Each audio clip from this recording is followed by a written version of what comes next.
The Golden Hour Birth Podcast, a podcast about real birth stories and creating connections through our shared experiences. Childbirth isn't just about the child. It's about the person who gave birth, their lives, their wisdom, and their empowerment. We're Liz and Natalie, the Golden Hour Birth Podcast, and we're here to laugh with you, cry with you, and hold space for you. Welcome to the Golden Hour Birth Podcast. I am your co-host, Liz. And I'm your co-host, Natalie. And tonight we have Maya from the Bay Area on. Thanks so much for joining us, Maya. Thanks so much for having me. I'm really excited to talk to you both. Yeah. So if you want to go ahead and tell us a little bit about your family and we can go from there. Yeah. So I'm a mom of two girls, definitely identify as a girl mom. I think, I come from a family of where we were three sisters. I'm the oldest of three sisters, and my sisters are everything to me. And I can remember being so young and knowing that I wanted to have two girls. No. And it's just, my dream came true in that way. And nothing, against boys. I know we need boy babies in the world too, and grown men in the world too. But I just always knew that I wanted to be a girl mom because that's the family that I grew up in. And that's just what I wanted to have for myself. So, even my dog is a girl. So I guess I could add that I'm a mom to a girl pup.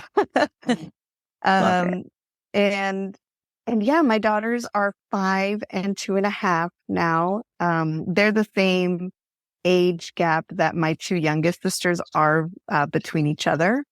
I didn't necessarily plan like their age gap. It's a little tough. And I think for anybody who has two kids, and I've heard so many people say, moms and dads, it's not like twice the work. It's like a million times the work when you add that second kid in there. And I definitely experienced that and went through that. And, maybe coming out of it a little bit now, like now that the youngest is 2.5, they are at an age where they can play together sometimes. Other times they are absolutely fighting over the same toy or, mom or dad's attention, whatever it might be. They might be or physically pulling each other's hair or pushing each other. It's just like, oh my gosh, you guys stop. But it's like, I'd say maybe it's about 50-50. There's those moments where they play nicely together too. And even just today, usually I do school drop-offs in the morning and dad does pickups in the afternoon. And so when he picked up the little one first, brought her home to me, I gave her a quick bath, and then he went to go pick up because they're at two different schools. So he went to go pick up big sister. And when big sister came home, they just like hugged and embraced each other. And it's like those moments just warm your heart and like tell you you're doing something right, that they love each other so much. And I mentioned earlier how my sisters were everything to me. I knew that I wanted my oldest daughter, because she was an only child at the time. I wanted her to have that sibling bond too, that somebody, a best friend always in her corner kind of thing. Yeah. Oh, that's so sweet. Yeah, you're giving me hope. Mine are 2 and 4 right now, and they just fight all the time. Yeah. It's tough. That age, yeah, it's tough. Mm-hmm. And I'm just sweating over here because I'll get there eventually. Yeah. How old are your kids? My son will be 2 at the end of this month, and then my daughter is 10.5 weeks. Oh wow! Yeah. Oh, still so young. Congratulations. So young. Thank you. So if you want to go ahead and tell us a little bit about like when you and your husband decided to start a family and then what your pregnancy with your first was like. Yeah. So, oh gosh, so crazy. So I knew, I told you being a little girl, like I knew I wanted to have 2 daughters. So from the moment I was a child, I knew I wanted to be a mom. It was around my 26th birthday that there was something inside of me that switched and I was like, okay, I'm ready. Like, I'm ready to be a mom now. And I didn't become a mom until I was 33. but at 26, I was like, I'm ready. Mind you, at 26, I didn't even have like a significant relationship in my life, but I was just like, I'm ready.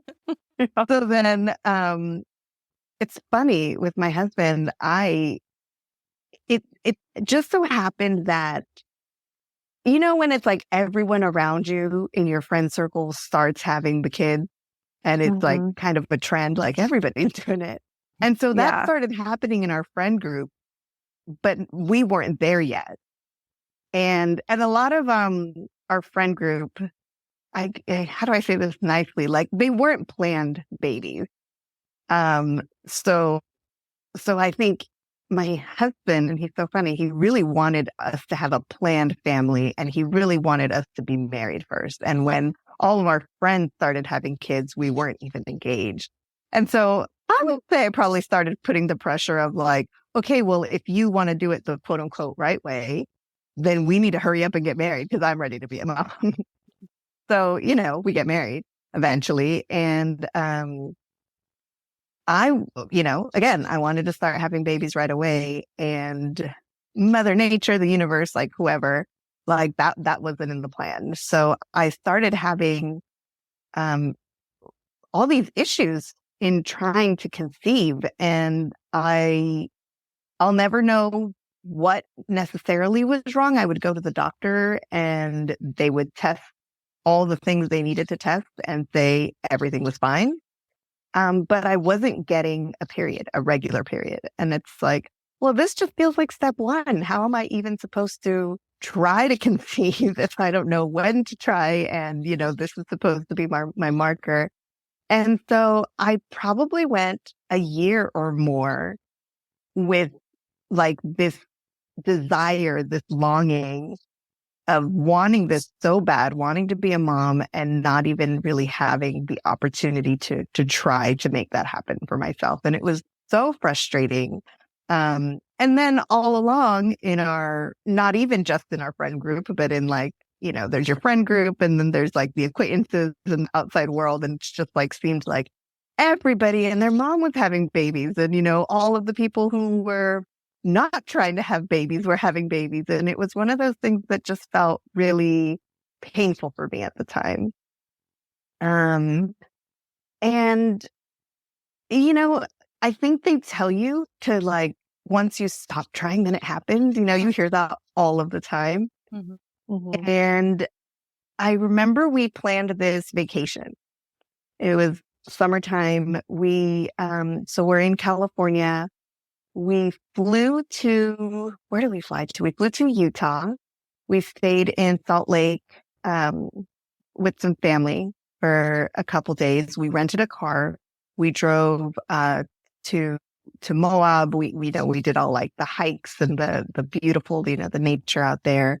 And then we kept on driving and we drove to Denver and we did, we went to a baseball game out there. We did a lot of like brunch and just a lot of just exploring of this cool city that we'd never been to. And, then from Denver flew back home. I don't know for sure if I got pregnant on that trip, but it was like either on the trip or immediately after, like a month later, all of a sudden I was pregnant. And it was just like, so emotional for me. The other funny thing that happened was my roommate in grad school. So I went to grad school in New York. She might have still been living in New York at the time, but she was going to be getting married. And she planned to have her wedding in Colombia. And I was like, that sounds awesome. I would love to travel to Colombia. I've never been there before. Let me buy a plane ticket. And it's like, as soon as I bought that plane ticket, and her wedding date. Well, then I found out I was pregnant. And then when I see my due date, her wedding date was like a week after. And I was like, oh crap, I guess I'm not going to your wedding. And, did not make it to that wedding. And too bad, but I did have a daughter at the time that she got married. So, trade-offs, I guess. Yeah. Yeah. So that was kind of, I guess, leading up to my pregnancy. Once I found out I was pregnant, I was actually nervous. I felt like I had to keep the secret just for myself until I was sure that everything was going to be okay. Mhm. And, you hear all these stories from others of losing their babies, the pregnancy ending very early. And I just felt like I needed to get over that first trimester until I could actually celebrate this. Like I was just like anxious because it was so hard to even get there. And then once I did make it, past like 13 weeks or so, then I was just like celebrating, telling the world, like, I'm going to have a baby. I'm going to be a mom. And with my first baby, I wanted to keep, the gender a surprise.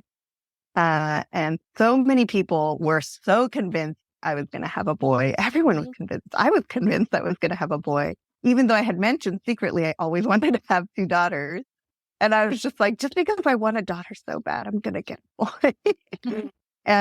But yeah, I did not find out until the day she was born. My pregnancy was pretty, pretty low key, like I kept working. I probably started experiencing some back pain, which I felt was normal, and maybe later on in life, like now, have realized like, oh, maybe that the back pain as early as I had it is not normal, and the fact that I still had it, maybe that's not so normal.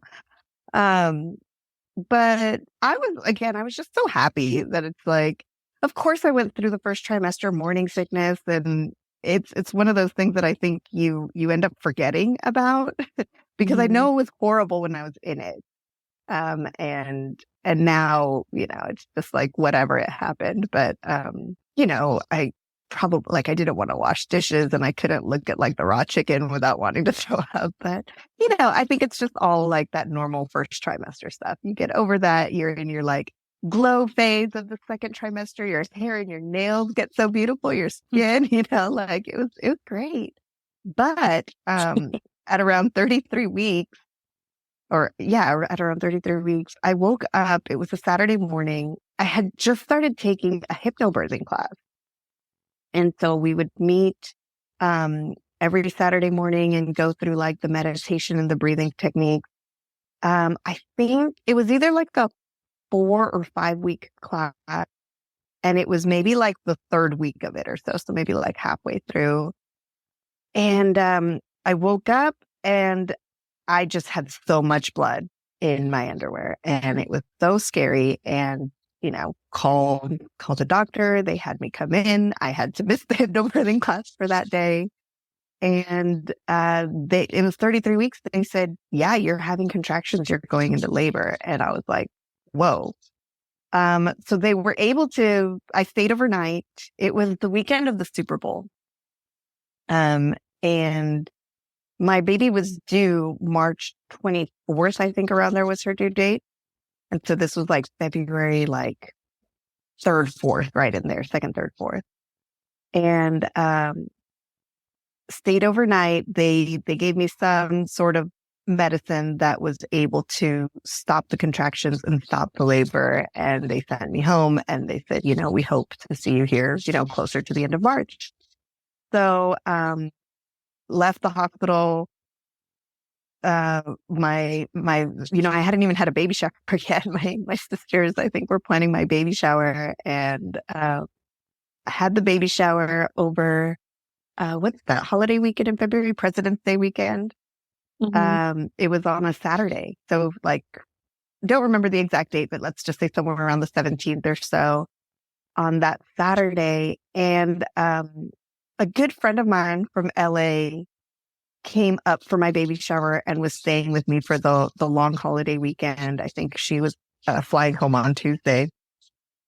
And as, the baby shower is over, we come back to my house with all this extra food, and we're just enjoying the weekend, just kind of lounging and watching movies. And I'm having contractions again. Like the night of the baby shower, I remember telling my husband in bed, like, I think I'm having contractions again. I think everybody around me that I was telling them, they were like, they're probably just those Braxton Hicks. And I think I was hoping that, yeah, you're right. But then there was that voice inside of me that was just like, I think I'm having contractions. And so, from Saturday, fast forward to like Monday, which was that holiday, like by dinner time, I remember calling my husband at work and I was like, you have to come home. Like, you just have to come home right now. And I'm calling my mom and I'm calling my sisters. Like, I just needed somebody there because I was so panicked that I was having contractions. So at this point, I'm 35 weeks. And I was calling for help. You know, my friend is here with me. And she's trying, you know, she's being as supportive as she can be. But at the same time, I was just like, I need like one of my people, you know what I mean? Mm. And so they all kind of got there at the same time. And I remember getting in the bathtub because I don't know who suggested it, but it was just like, I needed to calm myself down. And then I think later on, somebody told me like, no, you shouldn't have gotten in the bathtub. Like, that's going to like make the contractions progress even more. But it's like, whatever, it's done now. But, you know, I had an app of some sort that I had been tracking like my whole pregnancy, like your baby's the size of a, you know, pumpkin.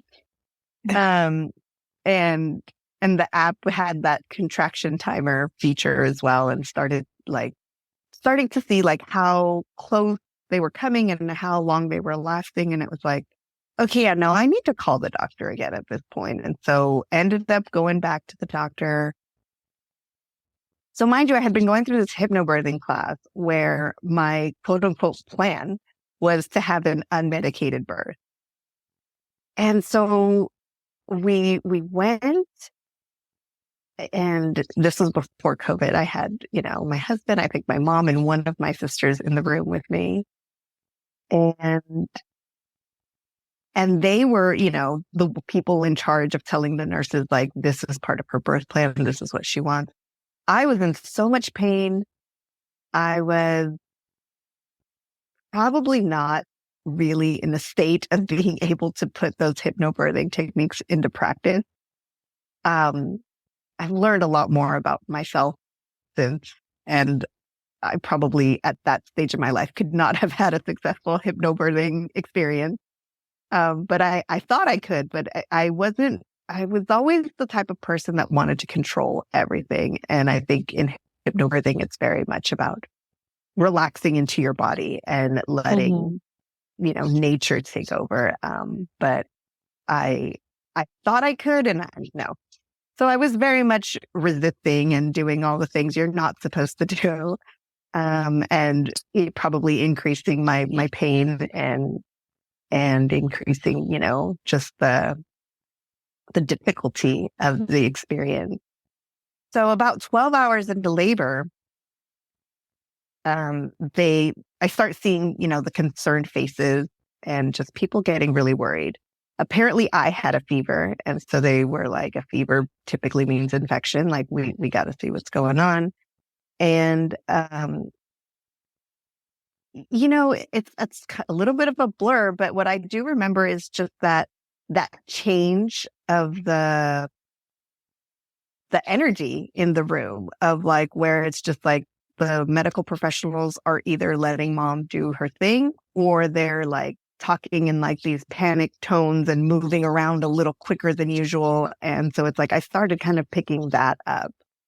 And when a doctor finally came and spoke to me, and I think maybe they were talking first to like the people I had assigned to like take that news, until finally they all decided it was at a level where they needed to talk to me. And so, yeah, I think, I had felt some liquid between my legs and I had assumed that my water broke.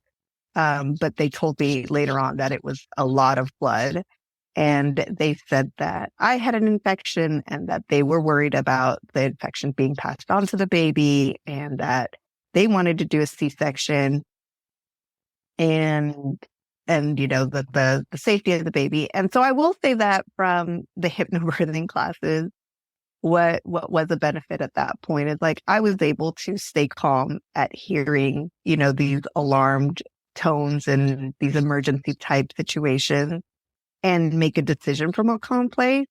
And so they did say like I think it was at a point maybe around noon where they were like, we could try one more thing before maybe going to an emergency C-section. Like, let's just try to give you some medication and see if that brings down the fever, see how you react to it. And so even though I was on this like no medication track, I was at a place where it's like, okay, yeah, let's try your plan B before going all the way to a C-section. And they gave me an epidural. I'm so deathly afraid of needles, but the hypnobirthing techniques help with that too, where I was able to just stay still and breathe through it. And I took a nap. I remember finally, whatever medicine they gave me, I was finally able to just rest and take a nap. And, after being in labor for 12 hours, that's what I needed. And when I kind of came to again, they were still worried. There was still like the emergency kind of tones and energy. And they were really wanting to do the emergency C-section. And I was like, okay, I'm in a space that I can hear that and that's what's going to be best for the baby. So let's do it. So we did it. So I have a question. Oh, yeah, sure. All right. Didn't mean to cut you off there. Did they ever find the reasoning for the bleeding between Super Bowl weekend and then when you were in the hospital? I mean, I think it was just, no, they never told me necessarily why I was bleeding because you wouldn't necessarily bleed when you're going into labor. But I was going into labor at that Super Bowl weekend. And then, I was supposed to make it all the way till at least I thought closer to 40 weeks, but only made it 2 more weeks before I came back. Interesting. Yeah. I'm just wondering, I'm curious why the bleeding started. Yeah. And then they never said anything about it. Yeah. No, there's so many things that I don't know. And maybe I wasn't in a state of really wanting to know because the whole experience was really traumatizing. So I go into the C-section, never having been through any type of birth before. I don't really know what to expect. And the anesthesiologist is there and kind of telling me you can expect this and this and this and that. And the person that was there with me, he was great. They take out my baby and they put her on my chest and I have a picture of that and I'm crying and I'm happy and it's a girl and all of that. When I go into recovery, I don't know how I'm supposed to feel, but I feel a little weird, but I don't necessarily expect to feel fine because I just had a C-section. But then when a doctor comes and talks to me, she tells me that I'm very, very sick. She tells me that, I don't even remember necessarily, but pretty much the infection that I had, I think I had a couple of different things. So I remember hearing choreo. They call it choreo for short. I don't know if you all know what the longer version is. And sepsis. So sepsis is when you have an infection in your blood and it could spread everywhere. And so they were really puzzled. I can tell again, from they didn't necessarily know what to do, but they were so worried about me. And I was a new mom at this point. So I was like, let me try to breastfeed my baby. How is my baby doing? I just want to hug and love on my baby. But they were so worried about me. So they end up sending me to ICU. And I'm separated from my baby on the first night of her life. And that was really hard on me. And then I'm looking at my husband well, do you stay with her? Do you come with me? What's going to happen to her? What's going on? And I'm well, I need somebody too. I feel like I need a lifeline. And they ended up assigning a nurse to my daughter to stay with her overnight. And in the ICU, it's not like in the mom and baby unit that they have that little fold out chair that turns into a bed so that you have your partner there with you. There is no space for there to be another person sleeping in the room. But he was there. I was you can't leave me right now. And I legit thought I was going to die. I was just I have no idea what's going on with me right now. And so I remember, even being in the ICU and the lactation specialist comes in and is teaching me how to use the breast pump and, doing all the things. And I'm just in this foggy state of mind where I can't even process anything she's saying. Even weeks afterward, I would ask my husband, am I using the breast pump right? Am I what did she say that day? I just wasn't in a space to be able to process anything. And I think even as she was talking to me, I was like, hold on a minute. And I like turned my head around and threw up because I wasn't well. Oh. And so at some point I must have slept. I don't necessarily remember sleeping, but, and they were probably pumping me up with drugs of all sorts. And the next day in the morning, they said I was a lot better and that I would be able to get out of the ICU that day.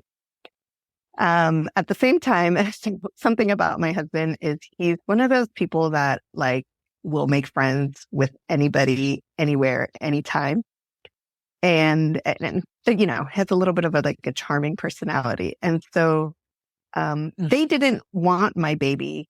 Well, yeah, my baby wasn't supposed to be in the ICU because she was a preemie baby and super delicate. And so it was be risky for her to be there where there's so many sick people of all sorts, right? But somehow he convinced the nurse to like let them bring me my baby. And so she came for like, I don't know, a few minutes, an hour, I don't know. And then they had to take her back. And it was the best because it was like, yeah, I'm a new mom and I should be like with my baby, but instead I'm here. And then people came to visit and they visited me and while the baby was there. So then they got to meet the baby. And so that was all great. They take the baby away. And then it was like, okay, like they come and check on me and let me know, like, as long as we see, XYZ, then you'll be able to leave the ICU. And so things are looking good. And, my husband left for a little while to go take my daughter back to whatever side of the hospital she was going to be at. And when he came back, he had like this different, look on his face. And it's like, oh, like now what happened? Like now what's going on? And, so I was getting out of ICU and my daughter was then being admitted to NICU. So she had this episode where she had stopped breathing. And as being born at 35 weeks, it's not that uncommon that would happen. But it was just like, one thing after another. Yeah. And it's like, when am I going to see my baby? So, I finally get transferred to this other side of the hospital, but she's now not in the room with me still. Like she's in the, neonatal intensive care unit where I have to go and see her. And, at this point, I know that with C-sections, they get you up. They try to get you up and walking pretty soon, but because of the other stuff that I went through on top of that, I don't think I had even, been out of my bed yet. And I guess just to fast forward the story a little bit, I ended up being in recovery for a total of 4 days. And then in those 4 days, the NICU was down the hall, so I'd go back and forth. But by the end of the 4th day, they're like, okay, now you're well enough to go home, but my baby wasn't. And so I had to go home without baby. And, I know it's one of those things that people experience that I don't think is talked about very often, because it just felt so sad for me, like here was this baby that I wanted more than anything in the world. And when she finally came to me, there were all these challenges and hoops and just things and uncertainties. And, she was so tiny. Well, even though she was a preemie, she was at least 5 pounds. So I was glad that she was at least 5 pounds. And it felt like it was the longest 10 days ever, but she was in the NICU for a total of 10 days. So, it's one of those things where in retrospect, like, when you're not in it, 10 days doesn't feel like a lot. And when you're in it and you don't know when it's going to end, it's just like what is life? Like I'd come home and to an empty, an empty house, but a house full of baby stuff because we had just come off of that baby shower weekend. Mm-hmm. And, then I would wake up every 3 hours or so in the middle of the night to pump because you have to mimic the baby's eating schedule and then try to bring breast milk to the NICU so that they're exposing the baby to your breast milk. And then working on breastfeeding in the NICU, which I think was the benefit because then I had like the supportive nurses there with me. Just this really different path to motherhood than I expected. Again, this was pre-COVID. So it's like back then I was like, there was none of that like celebration of people coming to visit you in the hospital room with the balloons. And I know because of COVID, that also doesn't happen so much anymore. But yeah, it was just like a very hard time. And the postpartum was rough on me too, because I just went into this really like depressive, like, why did this happen? And, just kind of this fear too of like, is my daughter going to be okay? So I'll say, she's 5 now. She has asthma, which may or may not be connected to that. They say that the lungs is like the last thing to develop in utero, and she missed out on those last 5 weeks inside. But her dad also has asthma, so she could have just still had it anyway. And despite that, she's healthy, and she's not tiny. Like I remember growing up, one of my cousins was premature, and she was always shorter and just smaller than her peers, than the rest of us. And I thought maybe my baby was always going to be small, but she's not. She's pretty tall, and she's pretty healthy. So she's pretty amazing, actually. And she just had a little bit of a rough start to life, and I'll never necessarily know why we went through that, but we did, and it was rough. But yeah, here we are now. Yeah. Seems like there was a lot of lack of communication too, just from like through the whole hospital stay. It seemed like you didn't really know what was going on and nobody was talking to you. Yeah, it could also be that I wasn't in a state to like hear it and process it, and perhaps I blocked it out. And it could also just be a little bit of a blur because it was more than 5 years ago now. So, I think all of those things could be at play. Yeah. Yeah. And birth trauma, affects your memory, and, you can like block things out or whatnot. Trauma just does a number on our brains. Yeah. I would say that is probably one of the most traumatic things I've experienced. I think maybe there's so many different types of trauma, right? But I think where it comes to, I was in this place of even wondering, like, am I going to survive this? I don't know that there's anything else that I've been through quite like that. Yeah. Really well, scary. Hearing the word sepsis is huge. I mean, I think of life or death situation in that play. So completely right. So, if you want to go into your second birth or, anything that deciphered when you're going to try again. Yeah. Well, so the first thing I'll say is that going through that experience, I was like, that's it. I'm never going to have another kid again. It's way too risky. Like, just no, thank you. Just one is fine.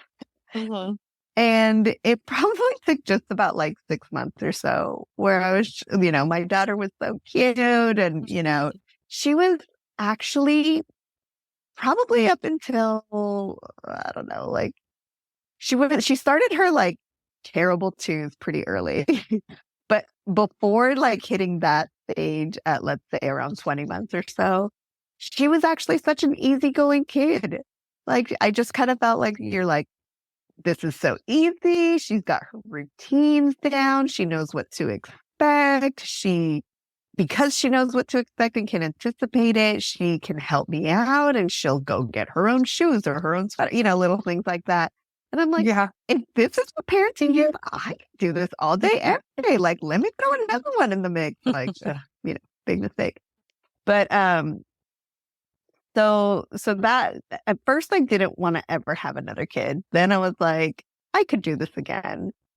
And I didn't want to have another kid right away. Like, I wanted to space them out a little bit. But I'd say around the 6-month mark is when, and not to say that I was healing from the trauma, but that the traumatic memories started to fade. And I started to be open to the idea of having another one. And so it was a complete 180 experience. Almost everything was the complete opposite. With my second daughter, I had an IUD placed shortly after my first daughter was born. So it was in November of 2019 that I was like, I think I want to start trying, and I'm going to go to the doctor and have this IUD removed.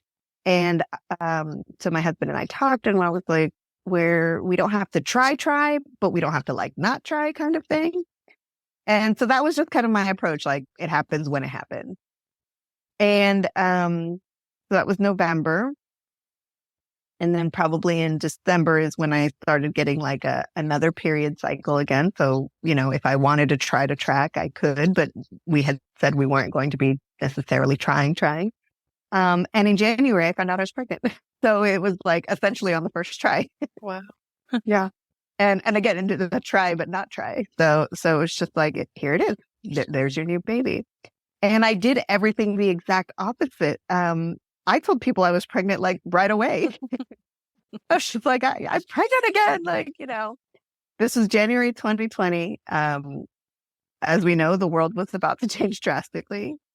So many people knew before the shutdown that I was pregnant. And some people didn't because it was still really early. And so when COVID hit, I would say this is just the biggest difference, is that my pregnancy was marked by anxiety because I was just so anxious about COVID, one, and then being pregnant during COVID. I just felt like I was this high risk category of this disease that nobody knew anything about really yet. Yeah. And I was just one of those uber cautious people, like really hunkered down in my bubble. Didn't want anybody around me ever and just feared the worst. If my husband so much as coughed, like it was like, no. But so it was that.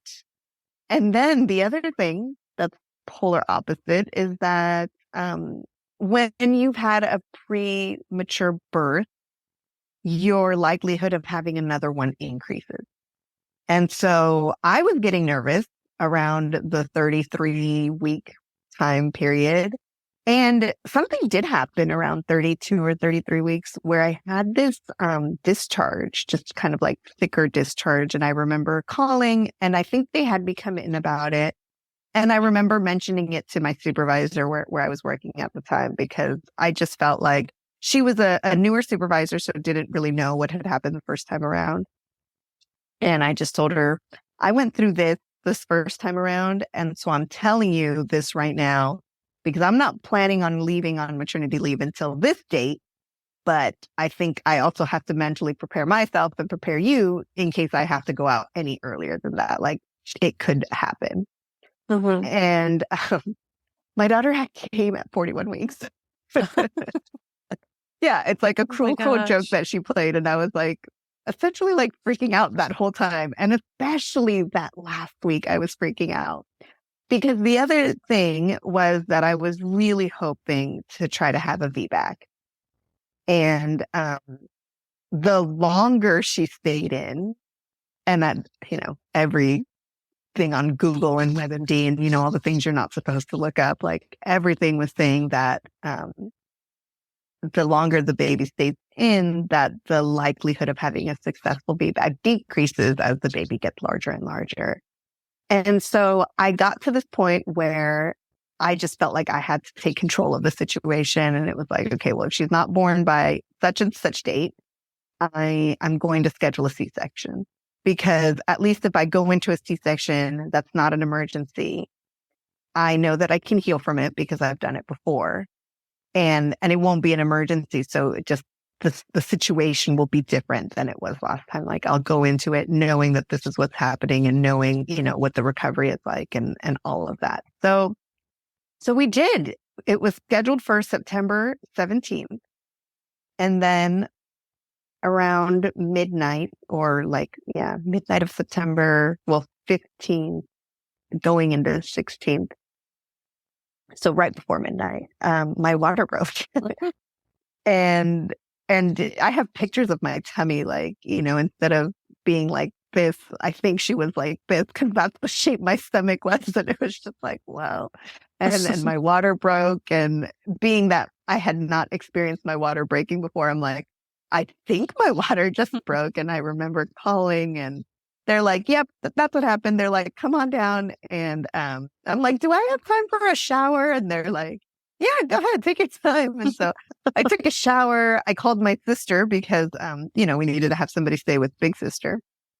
And my sister came over about 1 a.m.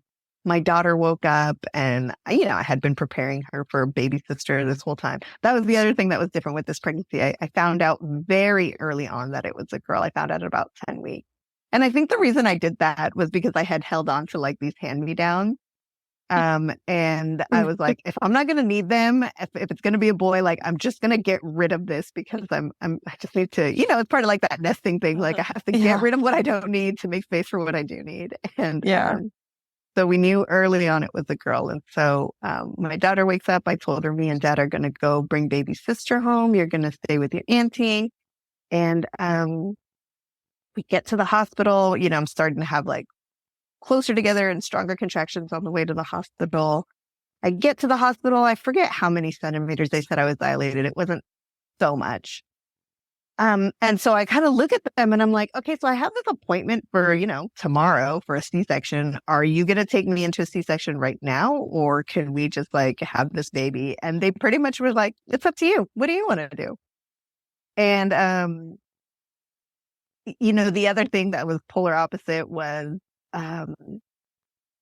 the first pregnancy, I was like, no medication, no drugs. And with this one, since I had the epidural before the C-section and I had felt great when I had the epidural, I was like, yep, give me the drugs. Like, let's just do it. That was me too.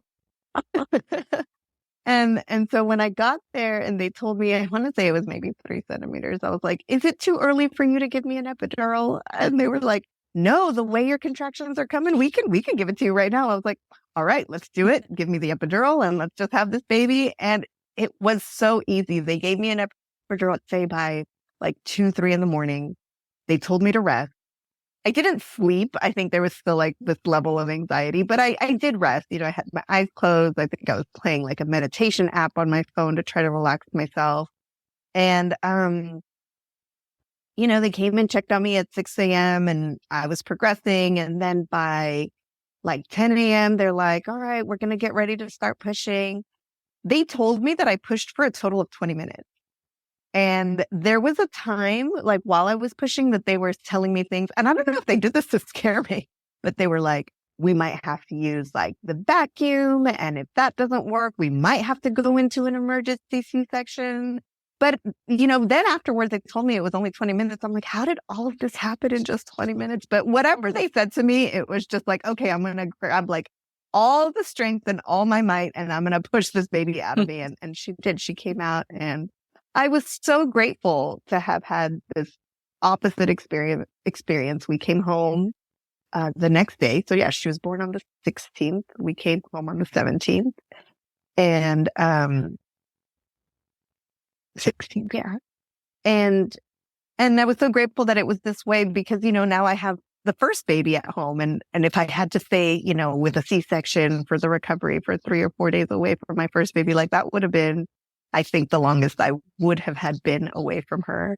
I guess even still, like, I don't think I've been away from her for 4 days. But luckily it didn't work out that way. So yeah, I always say, if I knew going into it that I was going to have a birth experience like my second one every time, then I would have all of the babies. But it's such an unknown, right? And yeah, I'm definitely done now. 2 is good, and those 2 experiences are good enough. Mm-hmm. Yeah. How was the recovery from your VBAC? Easier, I was so surprised at how quickly I could get up and walk. I probably overdid it a little bit. I remember, after you give birth and they have all the different people that come into your room. And I think a social worker came in and was going to give me resources. And I was like out of the bed, like in my suitcase, like, I don't know, pulling things out, organizing things. And she looked at me and she's like, oh, usually moms are in the bed, like you're up and walking around. And I'm like, yeah, I feel great. And I think I also had like all the happy, like endorphins running through me and like the love hormones running through me. So I felt so great. The next day when I came home, I was like, oh, I feel like I got ran over by a bus because, the drugs were off and all of that. Yeah. But yeah, it was definitely easier in that way. What was difficult, and this, just goes to prove that every child is different, is that I wasn't able to breastfeed my second baby. And so it was tough at first to, I think, even just come to terms with it. But, at the end of the day, it's like, is your baby eating? Is your baby growing? Like, it doesn't matter how. And I ended up pumping for like the first 3 months of her life and build up the freezer stash. She got breast milk for the first 6 months. And somewhere in there, we had to like supplement with formula. And then after 6 months, she was a formula fed baby. And, that's okay. Mm-hmm. Yeah. I love that is formula. best. Would you give any advice to just a new mom that went through birth trauma and how they can kind of, work through that and everything? Yeah, I think just being gentle and kind with yourself. So many of these things are out of our control. And, I think for me, I replayed it in my head and wondering like, could I have done something different? Was it something I ate? Like all of these things, and I'll never know. And so it's like, there's really no point in trying to pinpoint exactly why. And at the end of the day, it's most likely not something that I did. I'm just, I think when you're in those situations, we sometimes just try to understand and rationalize, like, why did this happen? And so I guess, that would be my advice, is to try to let go of that piece and just be gentle with yourself so that you can be super present in the moment. And you also have to like forgive yourself and allow yourself, to grieve what you thought the experience was going to be. It's okay to cry about it. I cried so much in the early days with both of them, actually, because I was grieving different things, grieving the birth experience, grieving the breastfeeding with the second child. Like it's tough. And, you're going through this now, Natalie, but like going from one child to two is way more than twice the work. And so again, take it easy and take all of the help you can get. Like people are always like, how can I help? How can I help? And I think as moms, sometimes we just want to feel capable. But I think especially in those early days, just take all of the help you can get. Take a nap. Yes, totally agree. Of like, how can I help? And I'm just like, I got it. Like, Yeah. Like for me, it was always like, these are my kids. This is my family. Like I have to do it. But it's like, yes, take help. Yeah. We need a village. Yes. Totally. A village. Yep. I like love what you said about like, there is so much unknown. So like, how can you really pinpoint anything? But also I can't, I can't speak on like your behalf or anything. I feel like almost that part would just like weigh on me too. Like the unknown, like how did this happen? Why did this happen?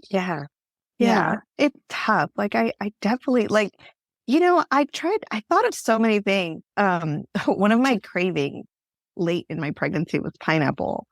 And I would just go to like buy that like store-bought cut pineapple, like this bowl, and just eat it to myself. And then later on, people are like, oh, you're not supposed to eat that much pineapple that late into your pregnancy. That's definitely what did it. And I'm just like, really?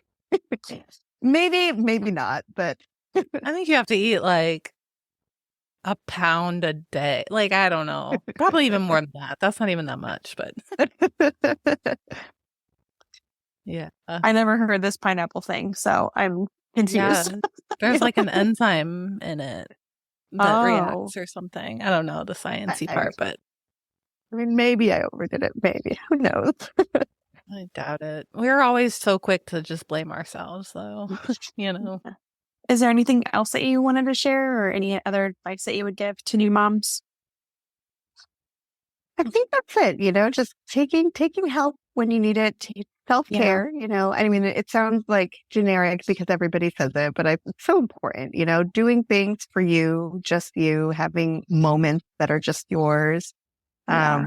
I mean, even for you, Natalie, you're such a new mom, and I know, Liz, you have kids too, but you have your podcast, and even if your podcast is talking to women about their birth experience, it's something that you're doing away from your kids, just for yourself. I also have a podcast, and I talk to women and talk to about their experiences, not necessarily around birth, but it's something that fills me up and brings me joy that is separate from my kids. And so I think everybody, whatever it is for yourself, making sure you make time for that as a mom. Yeah, I love that. For sure. I want to hear about your podcast, but I wanted to say this first. I heard something the other day about sometimes there are things that quantity is better than or is superior than quality.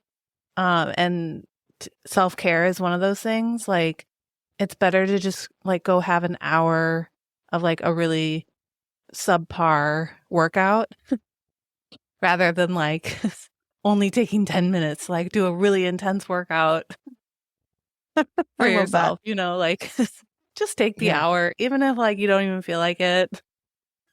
Yeah. Rather than just taking 10 minutes for yourself. Yeah. No, we have to put it in our calendars, our self-care or our passions or hobbies, really intentionally carve the time out for it. Mm-hmm.